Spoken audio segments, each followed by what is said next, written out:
Great. Good morning, everyone. Welcome and thank you for joining us for our April Small Business Seminar on 7 Habits of Millionaires. Hope Campbell is a financial planner with Carson Wealth. Hope works with clients to align their financial goals and investment portfolios, and especially enjoys working with clients in transition, like career changes, relocation, and entering retirement. Hope graduated from the University of Virginia, completed a certificate in financial planning from the University of Richmond, and obtained the Certified Financial Planner designation. She's actively involved in many organizations here in Central Maryland, including the Johns Hopkins Howard County Medical Center Foundation and the Junior League of Baltimore. We'll have time at the end of the program for questions. So you can either type them in the chat box or save them until later in the program. But now we'll turn over the program to Hope. Thank you, Hope. All right. Thank you, Kim. Good morning, everyone. Thanks so much for joining us today, both our folks here in person and also on Zoom. Like Kim said, my name is Hope. I'm a financial planner and passionate educator about a lot of different financial topics. Today, we're going to be covering what I'm calling 7 Habits of Millionaires. Essentially, we're touching on a handful of topics that can help you kind of level up your financial health. And again, looking at some habits of financially successful people and seeing what you can do to implement those habits as well. So again, we're talking about habits today. I know habits are kind of a hot topic right now. We've had a lot of these best-selling books chart on the bestseller list lately, a lot of TED Talks that have also gone pretty viral. There's lots of rules of thumb for building habits, right? I'm sure you guys have heard the adages of it takes 21 days to build a habit, or if it takes less than 5 minutes, do it now. But today I want to start not by talking about how we build habits, but talking about why. Why does it matter that we drink a gallon of water a day, or clear out our inbox from our emails, or transfer money from checking the savings, right? I think for a lot of us, it comes down to this. Having good habits helps us spend more time doing what we love, right? Presumably all these health habits like drinking water and exercise will help us spend more time with family, have more energy to spend time outdoors. If you actually transfer the money from your checking to savings, you can actually spend more time out of office, going on vacation, right? I'm guessing that most of us here, when we talk about financial habits, don't love money for the sake of money, unless someone here wants to admit to being an Ebenezer Scrooge or a Scrooge McDuck if you're a Disney kid like me. Again, I think a lot of us here, if we had more money, wouldn't spend time counting the money, right? We would spend more time doing the things that we love, spend more time with family, spend more time traveling. So, how do we do that? When I work with clients and we talk about financial planning, we kind of think of it in this financial planning hierarchy. I'm sure a lot of us have seen these, hierarchy pyramids before. Starting at the bottom, right? If you work on managing the money, getting your money in order, that leaves more time to pursue your goals, ultimately building the financial confidence to accomplish financial freedom, right? Living your purpose, doing things that you love, leaving a legacy. So like Kim said, I'm a financial planner. A comprehensive approach to financial planning goes well beyond just your numbers. One of the first things an experienced financial planner will ask you about is not your net worth numbers or the exact holdings in your portfolio. It's your lifestyle, your values. Where do you like spending your time? Why? Because again, identifying the full range of goals that are actually important to you, and so you can put all those things together for your strategies in place, will really increase your chance of accomplishing those things you want to accomplish, right? We want to start with our why. So that's what we're going to do today. I'm going to jump into our seven habits here. Number 1, make a plan and stick to it. I should let you know up front, these habits are not rocket science. right? These are all concepts you've heard before, but we're going to dive below the surface a little bit, and most importantly, focus on some takeaways to make these habits work well for you. There's an old saying that goes, if you don't know where you're going, any road will get you there, right? That's a recipe for mediocrity. I'm sure a lot of us here are folks that are high achievers, successful people. We want to know exactly where we're going so we can get there. So where is the there for you? We've all been to enough lectures, so today we're going to workshop this a little bit. We are going to take a few minutes to assess our goals and what we kind of need going forward. So for our folks here in person, you have in front of you this yellow worksheet. For those of us that are joining virtually, Olivia sent this out beforehand and is also going to drop the link in the chat as well, so you can download the fillable PDF. Essentially, what we're going to do is just take a few minutes to work through this worksheet, put down a few thoughts, check a few boxes. And if you are watching this video recording later, I will have Olivia link the worksheet in the chat below so that you can follow along too. But we'll take just a minute or so here.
All right, let's give it one more minute or so.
Okay, so if you're still working through the worksheet, that's all good. But I'm going to keep us moving along today. So, all right, we've all got this worksheet that we are working on. Again, taking some time to assess our goals. Maybe you wrote down one thing, that's great. Maybe you checked every single box and wrote down more goals than you could fit on this page. That's great as well. This is just a rough draft, right? You need more time to learn, discuss with your loved ones, chew on it a bit. But again, we want to start with our why today. Now that you've written down these goals, you need a plan to start accomplishing these. Note the question that I starred on the first worksheet. Again, we're working just through worksheet number 1. You don't have to do number 2 yet. What do you need to accomplish these goals? Do you need additional information to get started? Do you need clarity on the steps to take? Or do you need to just set aside time to execute the steps?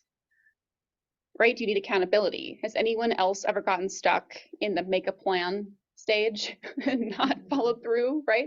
I mean, best laid plans. There's a lot you can DIY, and we're going to review a lot of items you can take action on today during our time. But it also might be time to get additional professional advice. The families that I work with have found a lot of value in having a financial planner to walk by their side to help prioritize, clarify, and actually assist in checking off those steps. But again, maybe these goals don't involve a financial planner. Maybe it is growing your business so you can sell it someday and retire early. That might be something you could use a business consultant or a career coach on, right? So again, just taking the time to assess if we are investing in really trying to accomplish these goals, who do you need by your side today? Again, that's my passion, helping folks accomplish those goals, and that's why I'm excited to be here. Okay, so moving through, I did want to point out that we only have an hour today. I'm going to be hitting a lot of topics, but want to connect you with resources to do a deep dive in the topics that are most pertinent to you right now. Throughout this presentation, I'm going to highlight a few resources. If you would like a copy, shoot me an email. For those of us in person, we have a contact sheet, and there's a link to this in the chat too. If it makes it easier, you can just fill out your contact information and check the box for what resources would be helpful, and then shoot that over to me, and I'll make sure you get what you need. Okay, so again, the first one that I wanted to highlight is I have a resource called a blueprinting guide. Again, if you find working through goals helpful and something you want to spend more time on, I have a blueprinting guide that I can send over to you that goes through a series of 6 exercises that'll help you develop a crystal clear roadmap of where you want to go personally and what you want to accomplish professionally. We don't have time to work through that whole thing today.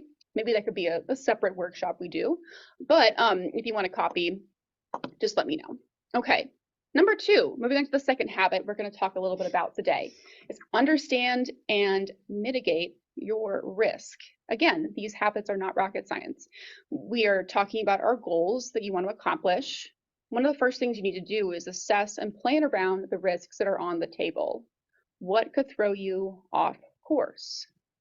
So here's how I talk to families about risk management. Here's the process, right? First, you need to identify what your risks are. There's personal risks, which could be loss of income, through death or disability, or increased cost of living through different family situations. There, of course, are property risk, damage to your home or business. Then there's liability. This is what we think of with civil lawsuits, right? You see articles in the news of someone being sued for all their worth. This is the fun stuff we're talking about in this habit, right? But then what's the best way to manage those risks? You can break it down into 2 concepts, right? You can either reduce the risk or transfer the risk. What I mean by that with risk reduction, essentially that's taking steps to reduce the likelihood of that loss occurring. This is most appropriate for risks that are high in frequency but low in severity. An example of that is if you own a home in a hurricane zone, consider installing storm windows, right? That'll help you out possibly once or twice a year, depending on where your home is. Then there's risk transfer. This is when you look at the risk and it's something that has a low odds of occurring, but if it did, could be pretty detrimental and throw you off course. Then you choose to transfer that to a third party, aka purchase insurance. One good example of this we see a lot is disability insurance, right? Everyone has a chance of becoming disabled.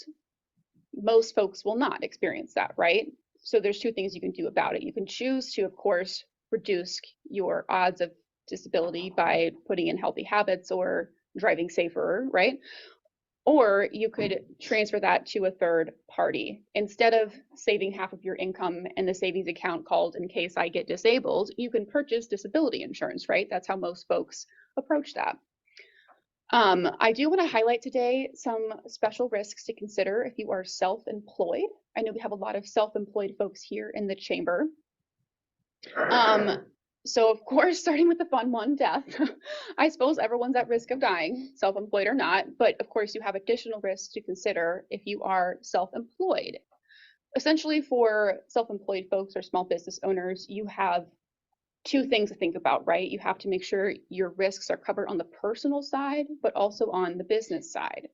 So you might need personal life insurance for your family to make sure that they're protected, but also on the business side.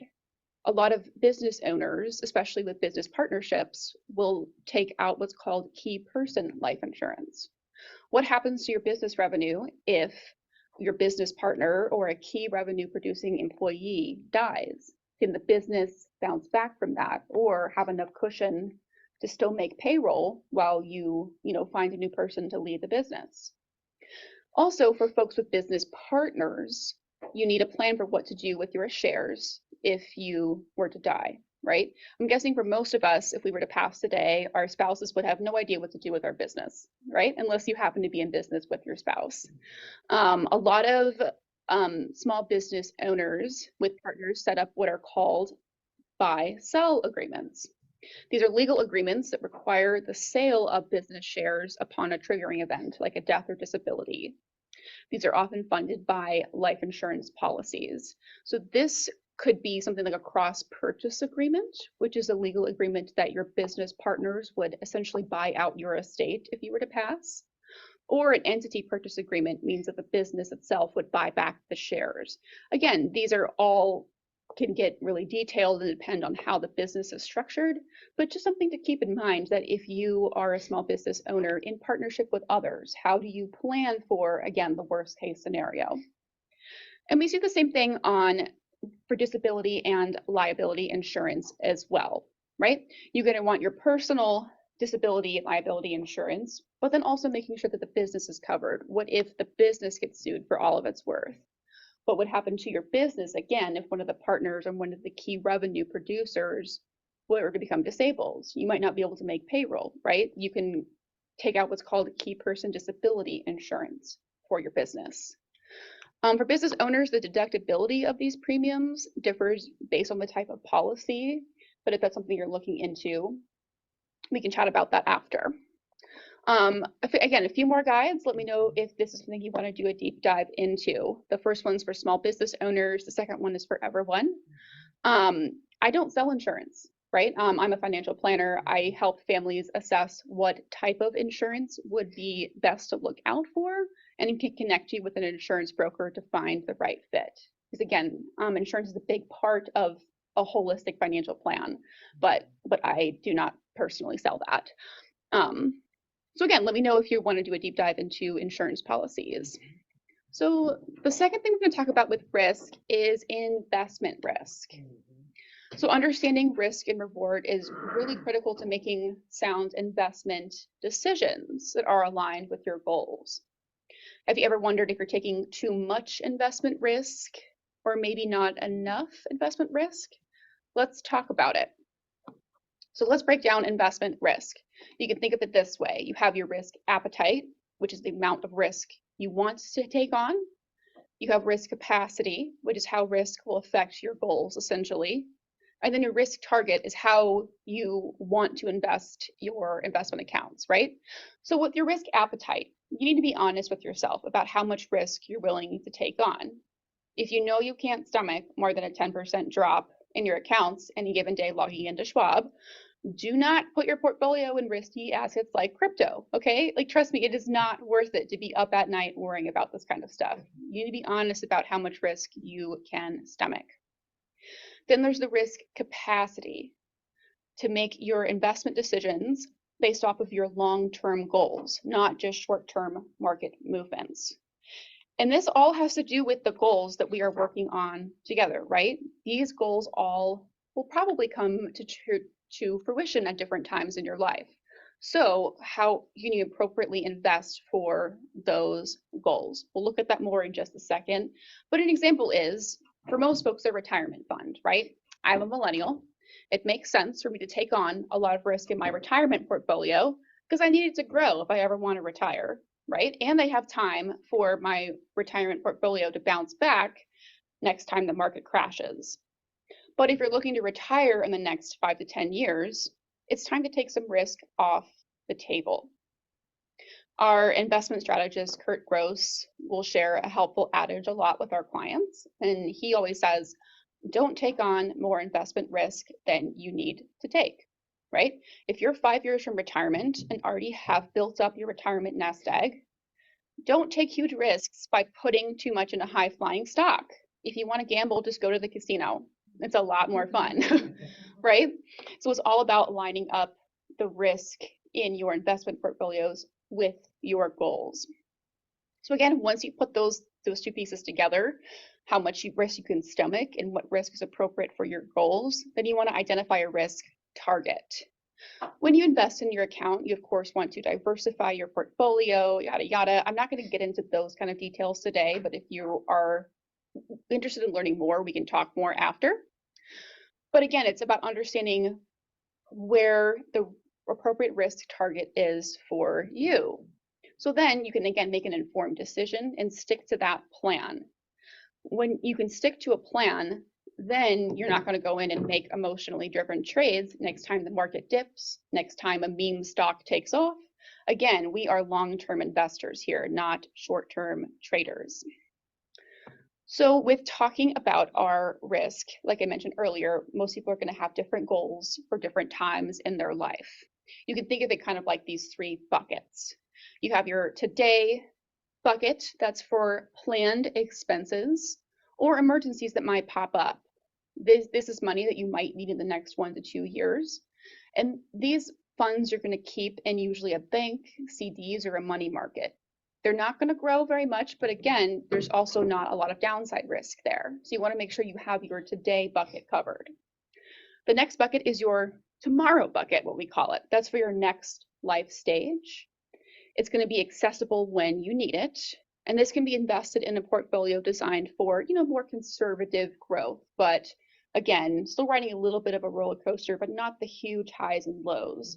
For example, one of our clients has 2 kids in middle school, so they are saving for their kids' college in a college savings account at 529.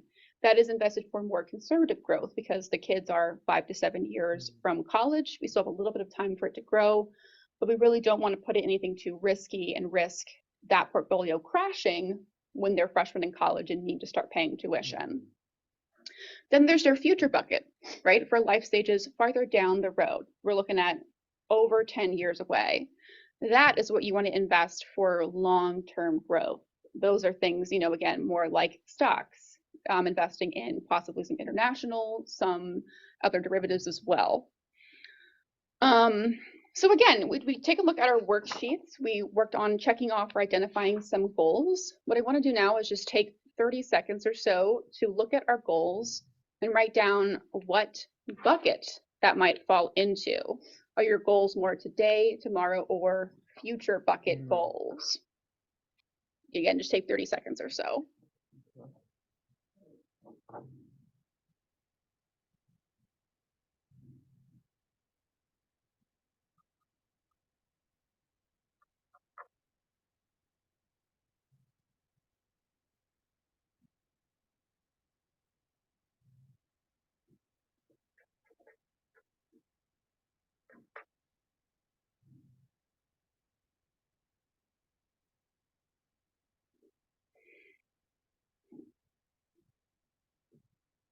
Okay, so while we're thinking about that a little bit, again, think about once you establish a goal, generally what bucket does this fall into?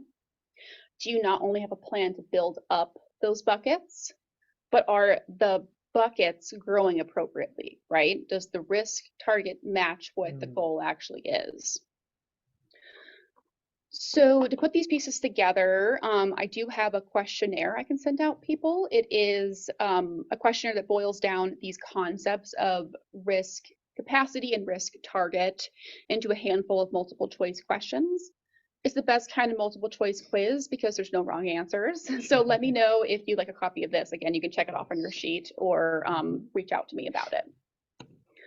Okay, so again, we've got our goals. The third habit here is saving early and consistently. We've all seen the graphs that show the importance of investing early and often. It's all about the power of compound interest, right? Letting time work for you. Then the challenge is how do we get consistent?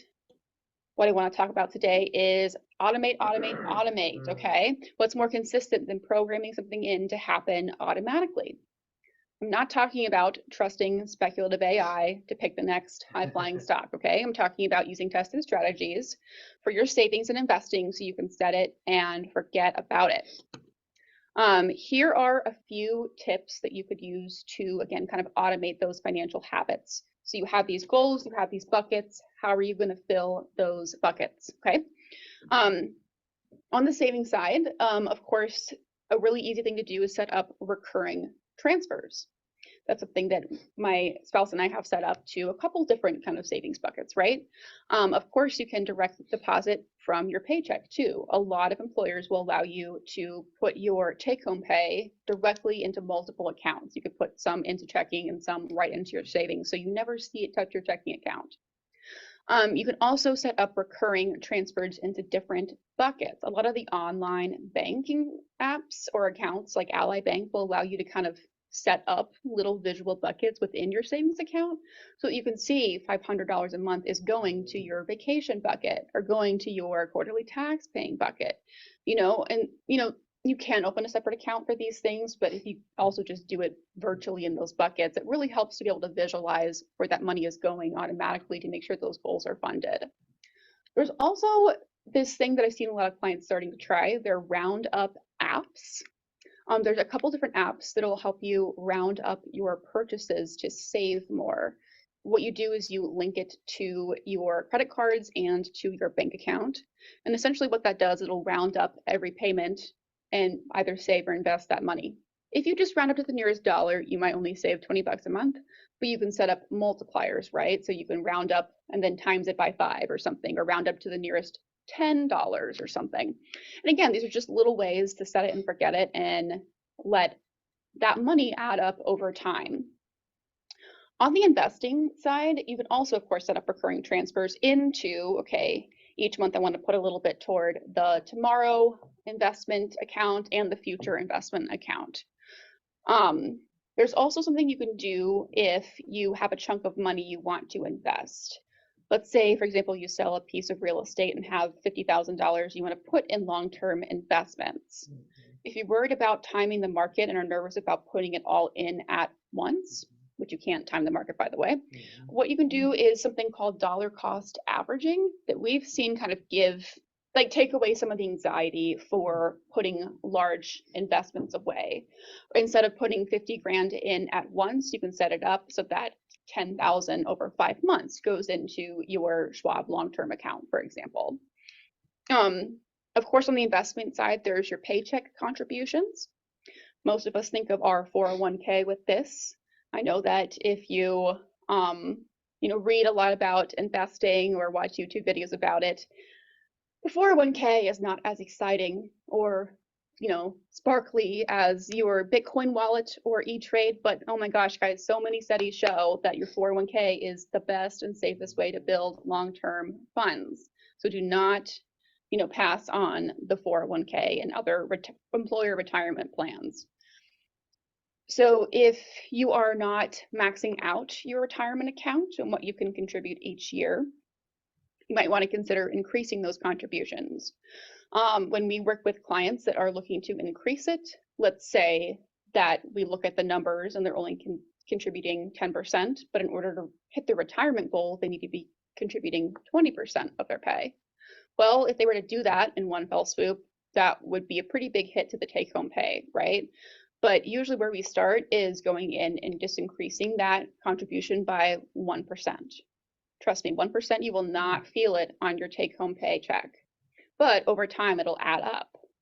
A lot of employer retirement plans will allow you to set up an auto increase actually, so that you can set it up to auto increase by 1%, every 6 months or every year.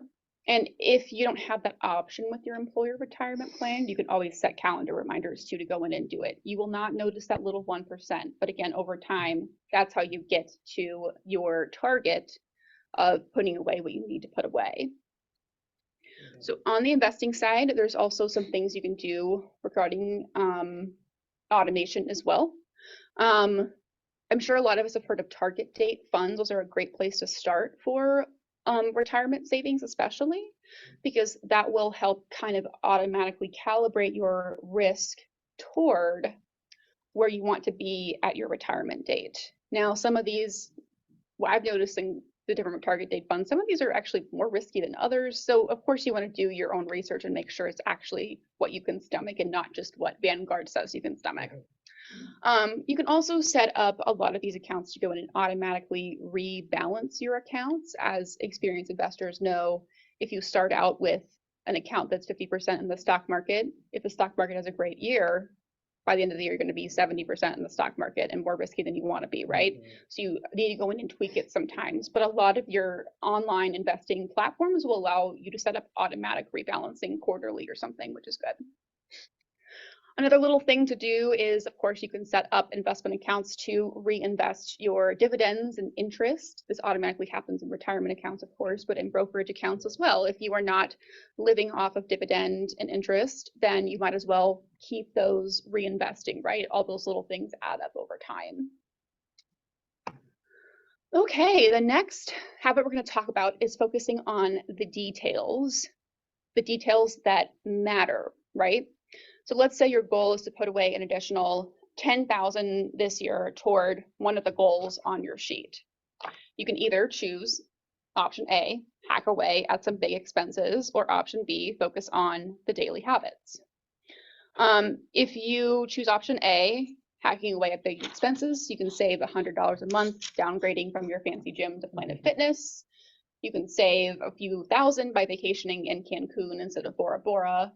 But there's also daily habits to think about. $10,000 a year, that's actually only $28 a day. That could be accomplished by, meal prepping to save on groceries, packing your lunch, and then taking the train to save on parking fees, for example.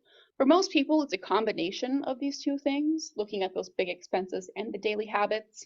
I will say I'm someone who's much more motivated by hacking away at a large expense of the daily habits, but everyone's different, right? Some people find that more motivating to check off those little habits each day. So one category of details that I want to spend some time thinking about in the rest of our talk actually are taxes. So taxes are an expense that we all know is going to be there, but assume there might not be a lot we can do about it. I'm guessing that for most of us here in person and on Zoom today, that taxes are actually the biggest expense right on our expense sheet each year. So let's take a moment to look at some of those details and just do a quick tax check-in. So this is going to be the second page of our worksheet. If you downloaded a PDF, it's going to be page 2. And if you're in person, you can go ahead and just flip that over. What we're going to do is take 30 seconds to work through this checklist. Again, these are life events or financial choices you're already planning on for this year. If so, what tax strategies might be available? Let's just take 30 seconds to go through this list here.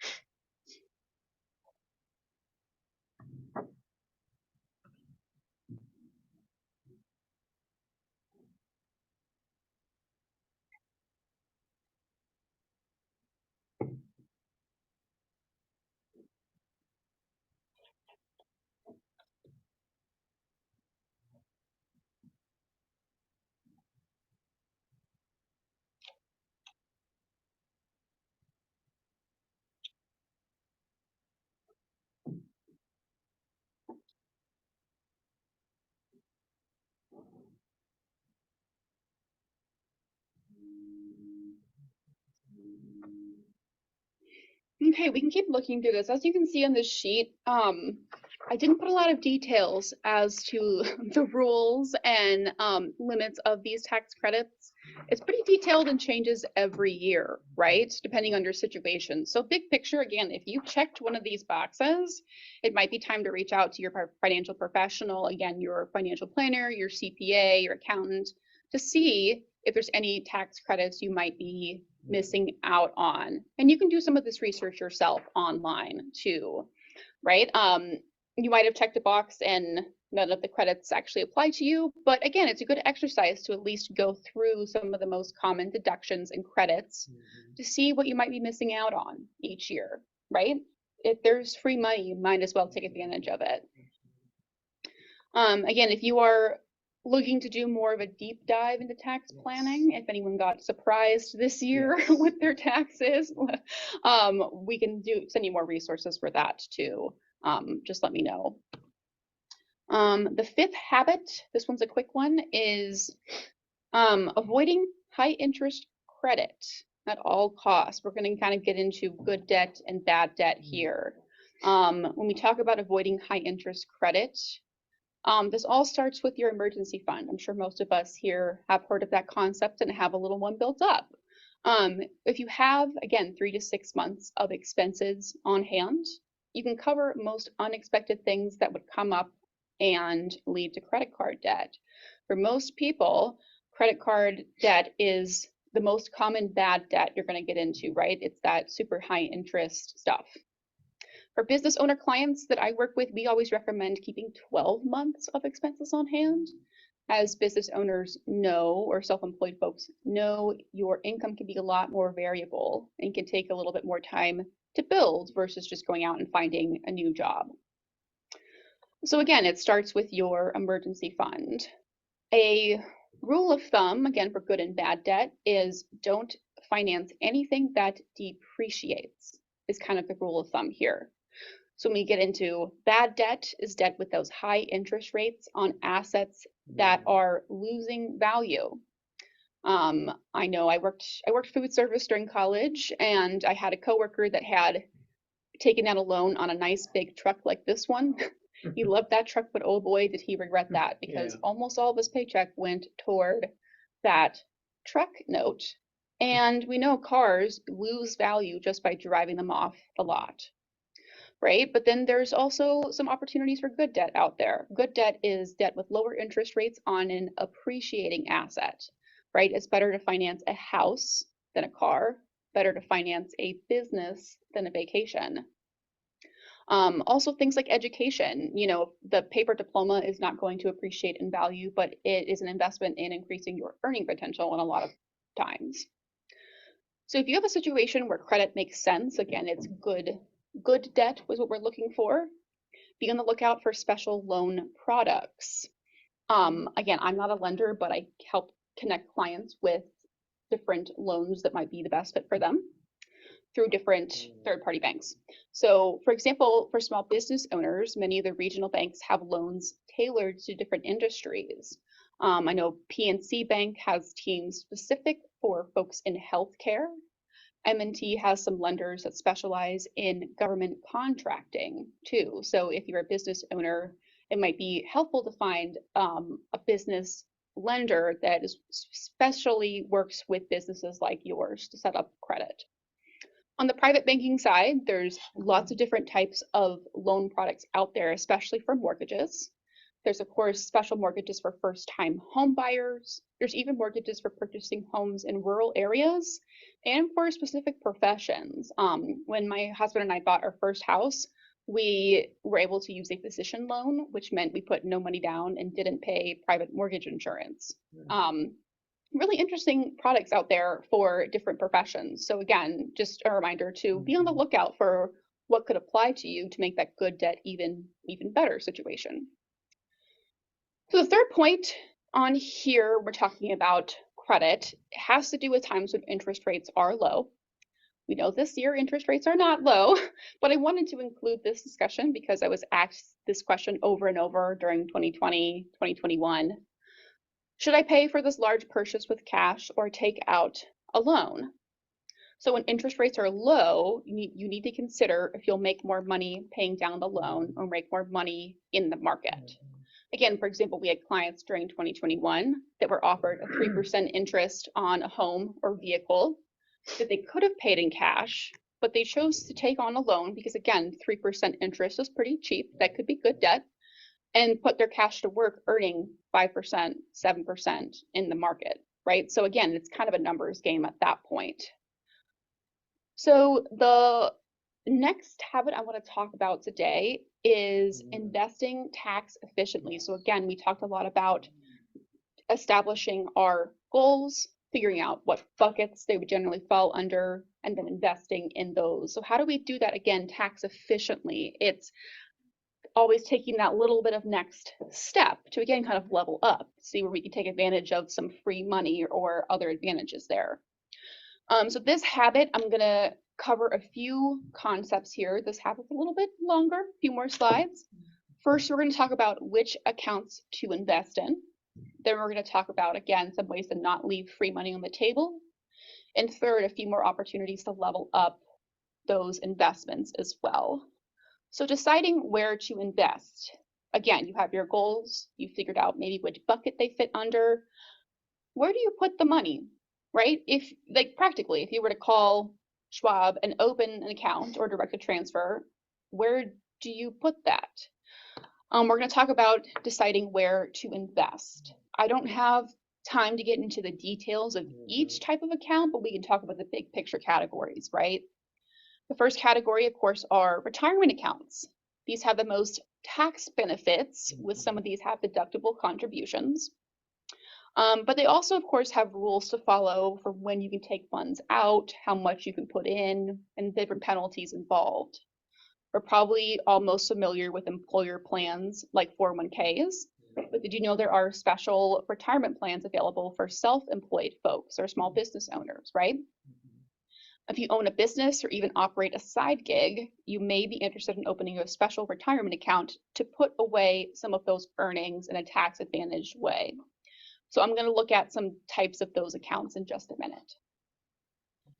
The second category are brokerage accounts. Again, these are those taxable accounts. They are not those retirement funds that are set aside.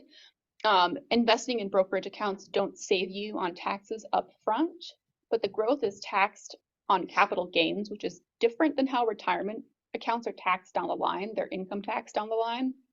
And they're much more flexible, right? You can generally put a lot more money into those and not have the same rules to follow as far as withdrawals and penalty and that kind of stuff. The third category are, of course, your types of savings accounts. These are most appropriate for the today bucket. Again, your high yield savings, your money markets, for funds you'll need in the next year or so. But there's also special accounts for some of your different savings goals. And these can help you not leave free money on the table. So the accounts that I've bolded here have some kind of tax advantage, right? Again, starting with the savings accounts. If you are saving for education for your child or grandchild, you might as well put those funds into a 529 savings account. In Maryland, you can get a state tax deduction. Same thing with if you are saving money aside for if you yourself are disabled or for a disabled family member, you might as well use an ABLE account, right? There's special tax advantages to those. A big picture, free money. The first thing we think about, of course, are employer benefits. Many employers offer a match up to a certain percentage, but of course you got to make sure you are putting your contributions in, right? With matches, we're usually talking about retirement accounts, your 401k, 403b, but many employers offer matches to health savings accounts or flexible spending accounts as well. So that's an action item for today, to just check in with HR or your benefits administrator. Review your employer benefits and make sure you aren't missing out on any of the free money available to you there. And then, of course, when we talk about free money, it comes back to taxes. Bless ya. We always talk about how Uncle Sam taketh in the form of taxes. We all saw that this time of year. But he also giveth, right, with credits, deductions, and other tax provisions. Again, the ones that I've bolded on our list here have some kind of tax advantages. Kind of like we looked at with the second worksheet. If you are already planning on doing one of these things, like saving for retirement, you might as well put it in a tax advantage retirement account, right? You want to make sure you are getting that extra advantage, the extra free money there in the form of paying less taxes. So I did want to bounce back to retirement plans for self-employed folks. I mentioned that earlier. There's big picture two types of plans that self-employed folks can look at. There are what are called ERISA plans. These are different plans that are essentially governed by the Department of Labor. These offer more turnkey solutions. Usually these are the ones offered by your benefit companies. Of course, you think of the 401k, right? It's more flexible for the average investor. Then there's also things like defined benefit plans. These actually can offer significant savings opportunities to put away more than a 401k. These are mostly for high net worth employees that can afford to put away a lot more in their retirement plan. Our clients that use defined benefit plans are usually self-employed folks that have the steady high income coming in, like for example doctors or lawyers or other steady higher income professionals. If you open an ERISA plan, though, of course there's a lot of disclosures that are required through the Department of Labor, and you have to keep in mind which employees you have to cover besides yourself, right? On the other side, there are IRA-based plans. These are usually simpler to implement and administer. Some of you might have heard of a simple IRA, a SEP IRA. These usually, again, are easier to administer, but some of these have lower deferral limits for what you can put away. And some of these also you have to cover not only full-time employees, but part-time folks that work for you as well. So again, there's a lot to keep in mind, depends on the nature of your business, the structure of your business, and what your goals are.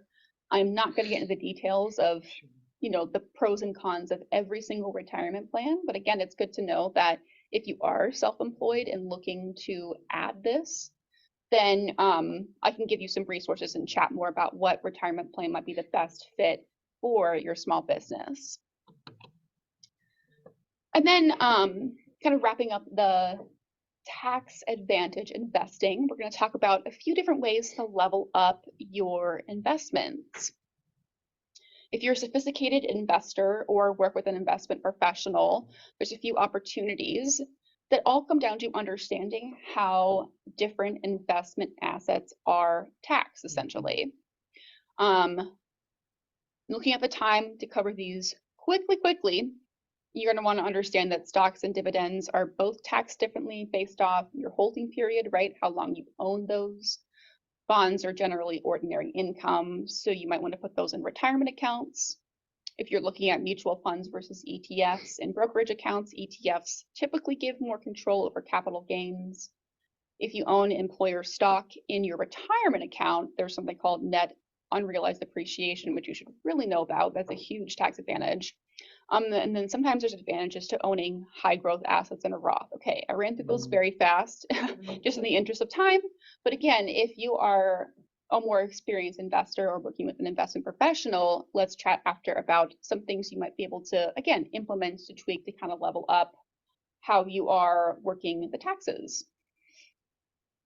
Okay, so kind of coming toward the end here, because it is almost 10 o'clock. We want to keep this seventh habit in mind of just keeping the eye on the finish line, right? We spent some time today putting together, again, a rough draft of your goals. And I hope that all of us here have some takeaways to implement those habits to get you closer to accomplishing those goals. But I think that the challenge is to kind of keep your eye on the finish line. Was anyone else told that they have an active imagination as a child? I think a lot of us were, right? But as we get older, we get caught up in the daily grind and probably spend a little bit less time envisioning what our dreams would actually look like. So many studies show that keeping your focus on the end goal and not just on the grind of the steps to get there is a big step to helping you stay on track and actually accomplishing that goal. So maybe we should spend a little bit more time envisioning what these goals would actually look like, what it would actually feel like to achieve these things. I guess this is your permission to spend more time scrolling Zillow, if that is a guilty habit of yours. But again, if that keeps you motivated to put more money away into those sinking funds, then that's a great thing, right? It's good to spend some time actually visualizing and feeling what it would be like to accomplish those big things you want to accomplish. And remember that most good things take time. Building wealth is no different. You want to stay the course. That's why we're talking about habits today. Again, these are repeatable processes. These are not one and done action items. It's all about staying the course, being patient, and trusting that if you stick to the plan, you will reach those goals. So again, to kind of wrap up our discussion today, we are working through our rough draft of goals, identifying some action items to kind of maximize those details that matter, mitigate some of the risk, and figure out how you could work toward those a little bit more effectively. So again, we spent an hour here today learning how to kind of level up some of these financial habits. And I want us to flip back to, on our worksheet number 1, the starred question. What do I need to accomplish those goals? Right? Do you need additional information to get started? Do you need clarity on the steps to take? Or do you need to set aside time to execute the steps, right? Do you need accountability? Let's not get stuck in the make a plan stage.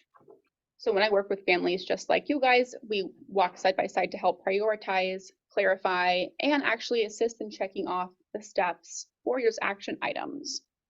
And so I'd love to talk with you. For everyone that attends our workshop today, either in person, virtual, or if you're watching the recording, hello future us. We are offering a 30-minute strategy session. Again, that's part 2 of this workshop you guys already signed up for. We've already taken an hour a day to get started. And if you would like to spend 30 minutes on the phone, on Zoom, or in person, just kind of clarifying some of these things, I would love to talk. I'm sure you all have questions. There's no question too big, no question too small. So for those of us on the chat here today, there is a link that Olivia put in the chat that is straight to my calendar. You could pick a time on the calendar, or you can call me or write down my email as well to pick a time that is convenient for you, and I would love to chat. Again, I'm going to pop up some disclosures. Thanks so much, everyone, for your time today. It is coming really close to 10 o'clock here, so I'm thinking, Kim, what we can do is maybe stop the recording, but if anyone wants to stay on Zoom, or for our friends here in person hang out, we can do a couple Q&A questions, but I do want to be respectful of everyone's time and officially end our time here today. So sound good to you, Kim? Yeah, that sounds great. All right. Olivia, go ahead and you can end the recording.